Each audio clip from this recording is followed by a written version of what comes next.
কিষাণ ফিন একাডেমিলৈ আৰু এটা নতুন ভিডিঅ'লৈ স্বাগতম। আজি আমি এনালাইচিছ কৰিম অহাকালি মানে 3 ফেব্ৰুৱাৰীৰ কাৰণে নিফটি বেংক নিফটি এনালাইচিছ। ইয়াৰ আগতে আমি বাজেট ডেট এটা দেখা পাইছিলোঁ, নন ইভেণ্ট মুভ দিছে। প্ৰথমতে ওপৰলৈকে গ'ল, তাৰপিছত তললৈকে গৈ পেলাই লাষ্টত ষ্টেবল হ'ব ওলাইছে। চ' মাৰ্কেট এতিয়া যদি অহাকালিও চাওঁ তেনেহ'লে অহাকালি মাৰ্কেটে একচুৱেল বাজেটৰ ওপৰত ৰিয়েকশ্যন দিব। যোৱাকালি যিমানখিনিত মুভমেণ্ট আহিছে বিকজ অফ এক্সপায়াৰীৰ কাৰণে, এক্সপায়াৰী নহয় মানে আপোনাৰ যিটো অপশ্যন প্ৰাইচ আছিল তাৰ কাৰণে। ইয়াৰ আগতে প্ৰিমিয়াম যিটো চিন্থেটিক ফিচাৰ যিটো প্ৰিমিয়াম আছিল এৰাউণ্ড 110 মানৰ প্ৰিমিয়াম এটা আছিল, এতিয়া গৈ পেলাই জাষ্ট মাত্ৰ 15 পইণ্টৰহে প্ৰিমিয়াম ৰৈ গৈছে। চ' প্ৰায় এডজাষ্ট হৈ গৈছে যিটো এটা বাজেটৰ কাৰণে প্ৰিমিয়াম আছিল। এতিয়া অহাকালি কি হ'ব পাৰে, অহাকালি চাওক কিছুমান বস্তু ইয়াৰ আগতে বাজেটখন আপোনালোকক এবাৰ বুজাই দি দিওঁ। চাওক কেইটামান বস্তু হৈছে, কালি এল'কেশ্যনত অলপমান চেঞ্জ আহিব। এইখন হৈছে বাজেটৰ আপোনাৰ মিনিষ্ট্ৰীয়ে দিয়া গোটেইখন বাজেটৰ এটা কি হাইলাইটছখিনি। এইবাৰৰ মেইন ফ'কাছ হৈছে এগ্ৰিকালচাৰ, ঠিক আছে। Agriculture, next M S M E, তাৰপিছত ইনভেষ্টমেণ্টতো চাব আৰু এক্সপৰ্ট মানে বিকশিত ভাৰত বুলি ক'ব খুজিছে। আৰু তাৰ 3টা বস্তু আছে, ৰিফৰ্মছ আছে, ইনক্লুচিভিটি আৰু বিকশিত ভাৰত। দ্য ফুৱেল মানে এনাৰ্জি ছেক্টৰত তেওঁলোকে অলপমান চাব খুজি আছে। যদি এনাৰ্জি ছেক্টৰত যদি তেওঁলোকে চায়, এনাৰ্জি এইটো কেনেকৈ চাব খুজিছে, এগ্ৰিকালচাৰত আছে। চ' ইটছ ইথেনল বা গ্ৰীণ এনাৰ্জি, এইটো পিনে তেওঁলোকে চাব খুজি আছে। প্ৰথমতে কি কৰিব, এগ্ৰিকালচাৰত ফ'কাছ কৰিব বুলি কৈছে। So' a country is not just its soil, a country for its people. So' accelerated growth, secure inclusive enhance spending power of Indian rising. So' এইখন একচুৱেলি আমি কেনেকুৱা বাজেট বুলি ক'ব পাৰোঁ, বাজেটখনত কিছুমান গ'ল ৰাখি থৈছে, বাট যিটো অলৰেডি বাজেট স্পীচৰ যিটো মেইন এটা মুদ্দা আছিল যে এইটো টেক্স 12 লাখলৈকে পাৰ্চনেল ইনকাম টেক্স এইটো চেঞ্জ কৰাৰ কাৰণে। চ' কি হৈ আছিল, দেশৰ ইকনমি অলপমান ডাউন ট্ৰেণ্ডত আছিল। চ' সেইখন বুষ্ট কৰিবৰ কাৰণে তেওঁলোকে মিডিল ক্লাছ মানুহখিনিক টেক্স ফ্ৰী কৰি দিলে, ঠিক আছে। টেক্স ফ্ৰী কৰি দিওঁতে কি হ'ব, সেইটো আপুনি দেখা পায় যে কনজামশ্যনছ যিমান ষ্টক আছিল, হিন্দুস্তান ইউনিলিভাৰ, ডিমাৰ্ট, এইবোৰ বহুত ওপৰত উঠি গৈছে। চ' সেইটো কিয় হৈছে, ইমান 10% কিয় উঠি গৈছে, বিকজ তাত বহুত আণ্ডাৰ পেনিট্ৰেটেড আছিল। আণ্ডাৰ পেনিট্ৰেটেড মানে কি, বহুতে সেইটো ছেক্টৰ FMCG ছেক্টৰত পইচা সোমোৱা নাছিল। আৰু যিহেতু এইটো বাজেট ডেৰ দিনা বেছি ট্ৰেডিং হোৱা নাছিল, গতিকে অলপ বাইং হ'লে সেইবোৰ বহুত ওপৰত উঠি যায় আৰু শ্বৰ্ট কাভাৰিং হৈছিল অলপ, ঠিক আছে। কিন্তু কালি একচুৱেলি আচল মানে তেওঁলোকে গোটেইখিনি পঢ়ি পেলাই মাৰ্কেটে কেনেকৈ ৰিয়েকশ্যন দিব সেইটো আমি বুজাই আছোঁ। নিফটি বেংক নিফটি এইবোৰ বাদ দিয়ক, এইবোৰ পিছত সেই হ'ব। তেওঁলোকৰ প্ৰথম হৈছে এগ্ৰিকালচাৰটো, ঠিক আছে। আত্মনিৰ্ভৰ ইন পাল্ছ আৰু India Post as a catalyst for rural ইকনমিটো বুষ্ট কৰিবৰ কাৰণে। এইখন বাজেট ডেফিচিট বাজেট বুলি ক'ব লাগিব। ডেফিচিট বাজেট মানে কি, চৰকাৰৰ ফালৰ পৰা অলপমান আমদানি কমাই দিছে, কিন্তু স্পেণ্ডিং কৰাবৰ কাৰণে চৰকাৰৰ হাতত পইচা নাহে, চৰকাৰৰ হাতৰ পৰা পইচা যাব জনসাধাৰণলৈকে। So' it's a deficit budget. So' deficit budget মানে তেওঁলোকৰ আমদানিতকৈ মানে এক্সপৰ্টটো বেছি হ'ব মানে চৰকাৰৰ, কিন্তু সেই পইচাখিনি ক'ত আহিব, ইকনমিত আহিব থ্ৰু পাব্লিকৰ থ্ৰুৰে। আৰু অন দ্য ছেম পইণ্ট এটা গ'ল এটা ৰাখি থৈছে, ৰুৰেল যিটো ইকনমি সেইটো বুষ্ট কৰাৰ কাৰণে। ৰুৰেল ইকনমি বুষ্ট কৰিবৰ কাৰণে কি লাগিব, এগ্ৰিকালচাৰ। চ' আত্মনিৰ্ভৰ ইন পালচেছ মানে তুৰ দাল, উৰাৰ, মচুৰ এইবোৰৰ মানে বাঢ়ি যাব, এইবোৰৰ প্ৰডাক্টিভিটি বাঢ়ি যাব, ইনক্ৰিজিং প্ৰডাক্টিভিটি এইবোৰ। দেন আৰু India Post as a catalyst for rural economy. India Post মানে ইণ্ডিয়ান ডাকঘৰ যি আছে, ডাকঘৰক মানে তেওঁলোকৰ এটা মানে টাস্ক ফ'ৰ্চ দিছে যে মাইক্ৰ' লেণ্ডিং কৰিবৰ কাৰণে, ঠিক আছে। তেওঁলোকৰ থ্ৰুৰে মানে ডিজিটেল যিবোৰ ছাৰ্ভিচ হ'ব বা লোন চোন যিবোৰ দিব লাগে, কেছ আউট কৰিবৰ কাৰণে এইবোৰ কাম কৰিব দিছে ইণ্ডিয়ান পোষ্টক। চ' ৰুৰেল ইকনমি ড্ৰাইভ কৰিবৰ কাৰণে। ছাপৰ্টিং MSME মানে middle small and micro' enterprise. So' credit card for micro' enterprise, to customize credit card 5 lakhs limit for micro' enterprise, এইটো তেওঁলোকে দিব বুলি কৈছে। চ' তাৰপিছত আৰু আগতে ক্ৰেডিট গেৰাণ্টি কিমান আছিল, আগতে 5 আছিল, এতিয়া 10।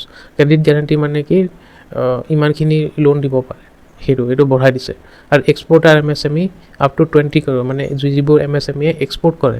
চ' বেচিকেলি এনেকুৱা বস্তু যে মানে এতিয়া ইণ্ডিয়াত মানে এক্সপৰ্ট কৰি পেলাই বেছি মানে ডলাৰ ৰিজাৰ্ভটো বঢ়াব খুজি আছে। চ' সেইটো যোনে ডলাৰ ৰিজাৰ্ভ বঢ়াই দিয়ে, তো তো তেওঁলোকৰ সেইবোৰ মানে MSME 20 crore-লৈকেও লগ কৰিছে কাৰণ সেইবোৰৰ কোৱালিটি মেইনটেইন বেছি লাগে চ' এইবোৰ চ' যিহেতু বাকী সিমান তেনেকুৱা এটা নাই হাউচিঙত ইমানখিনি আৰু বহুতে মানে এটা কথা কৈ আছে যে এইবাৰ কেপেক্স কমি গৈছে মাৰ্কেটে ৰিয়েকশ্যন তলত এইকাৰণে দিছে যে কেপেক্স কমি গৈছে চ' কেপেক্স কমি যোৱা মানে মেইন কথাটো হ'ল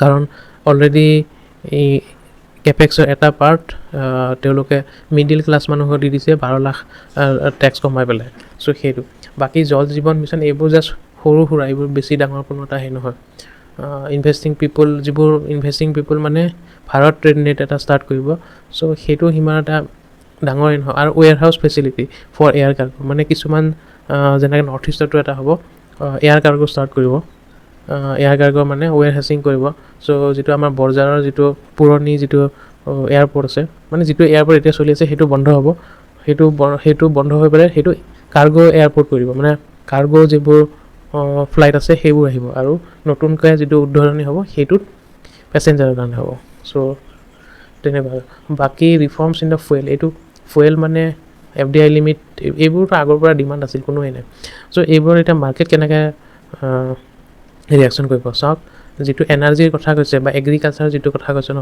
সেইটোত লাভ হ'ব কোন ৰিলায়েন্স আৰু যিটো এনাৰ্জিৰ যিটো কথা কৈছে সেইটো ৰিলায়েন্স সুবিধা হ'ব চ' ৰিলায়েন্সৰ শ্বেয়াৰটো অলপমান পজিটিভ হ'ব লাগে আৰু সেইটোৱে নিফটিক উঠাব এনাৰ্জি ছেক্টৰত মানে অলপমান মানে কাৰণ ৰিলায়েন্সৰ এনাৰ্জিও আছে চ' এইটো বস্তু অলপমান এইটো ছেক্টৰ অলপমান মাৰ্কেটে উঠাব চাব তাত এলোকেশ্যন হ'ব এনাৰ্জিত বাকী FMCGত যদিও উঠিছে FMCGত ইমানো এনেকুৱা নহয় যে কাৰণ কনজামশ্যন বস্তুটো অফক'ৰ্ছ বুষ্ট কৰিব হয় কিন্তু 80,000 যদি আপোনাৰ যদি পকেটত বাচি যায় সেইখিনিয়ে কেৱল 80,000 মানুহৰ কেৱল বিস্কুট চাহ এইবোৰ নিকিনে ঠিক আছে তেওঁলোকে কি কৰিব ডিছক্ৰিপেণ্ট যিবোৰ আইটেম হয় সেইবোৰ হেৰি কৰিব যেনেকৈ বাইক হওক বা গাৰ হওক এইবোৰত অলপমান বেছি হ'ব আৰু ৰিটেইল চব যিবোৰ যেনে ডিমাৰ্টত উঠিব আছিল য'ত ডিমাৰ্ট আৰু ৰিলায়েন্সৰ ৰিটেইলৰ বিজনেছ আছে চ' তেওঁলোকৰ ছপাৰ ষ্টপ এইবোৰ মানে অলপমান বেছি হ'ব লাগে আৰু এটা দিছিল টাটা মটৰ্ছৰ কাৰণে এটা ভাল আছিল যে কি লিথিয়াম বেটাৰীৰ কাৰণে এটা তেওঁলোকে কম্পেনচেশ্যন এটা দিছে চ' টাটা মটৰ্ছ উঠিব লাগে কিন্তু টাটা মটৰ্ছ সেইদিনা ডাউন আছে চ' মাৰ্কেটে মানডে ৰিয়েকশ্যন দিব এইবোৰত এতিয়া কি হ'ব মাৰ্কেটখনত চাওঁ নিফটি লেভেলত বেছি মুভমেণ্ট নাহিব পাৰে কিন্তু ষ্টক ৱাইজ মুভমেণ্ট আহিব যেনেকৈ অটো ছেক্টৰত গ্ৰ' হ'ব লাগে তাৰপিছত সৰু বেংক যিবোৰ বেংক মানে ফাৰ্মাৰ্ছক লোন দিয়ে বা তেওঁলোকক ক্ৰেডিট গেৰেণ্টি বঢ়াই দিব MSME এতিয়া কি কৰিছে MSMEক যিহেতু সুবিধা দিছে অলপমান মানে হাইলাইট কৰি পেলাই সুবিধা দিছে চ' তেতিয়া কি হ'ব MSME লেণ্ডিং যিবোৰ কৰে যেনেকৈ IDFC বেংক বা এইবোৰৰ অলপমান পুনৰ তাত ফাণ্ড যাব লাগে এলোকেশ্যন হ'ব লাগে বন্ধন বেংক যিটো সেইটো মানে MSMEৰ বহুতখিনি তেওঁলোকে কেটাৰ কৰে চ' এইটো চাব লগা আছে বাকী মিড কেপত বাকী যদি FMCG যিটো মুভ আহিব লগা আছিল হৈ গ'ল 10% মুভ আহি গৈছে এইটো এনাফ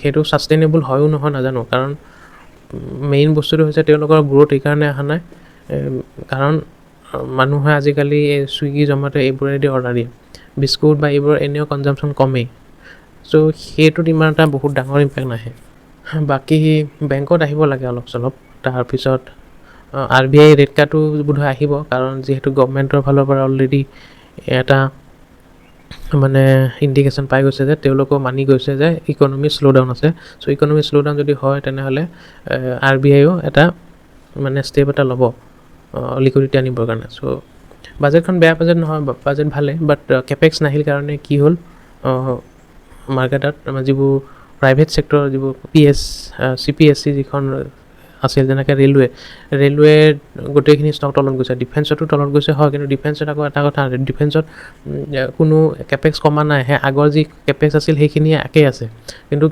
ডিফেন্সৰ ষ্টকছবোৰ তলত গৈছে মেইন কথাটো হৈছে ডিফেন্সত অৰ্ডাৰ ফ্ল'টো আছে কেপেক্স বঢ়াইও একো কৰিব নোৱাৰে কাৰণ তাত এক্সিকিউশ্যন হ'ল যিটো হিন্দুস্তান এৰ'নটিকত অৰ্ডাৰটো বহুতেই আছে কিন্তু তেওঁলোকে এখন তেওঁলোকৰ যিটো মেক বুলি কয় প্ৰডাকশ্যনে কৰিব পৰা নাই চ' তেনেকুৱা চ' মাৰ্কেটে একচুৱেল ৰিয়েকশ্যন কালিহে দিব গতিকে ইমানখিনিয়ে ভিডিঅ'খিনিত বেংক নিফটি অলপমান মুভ দিব লাগে বেংক নিফটিৰ কাৰণে কিছুমান পজিটিভ আছে থেংক ইউ ভিডিঅ'টো লাইক কৰিব শ্বেয়াৰ কৰিব আৰু ছাবস্ক্ৰাইব কৰিব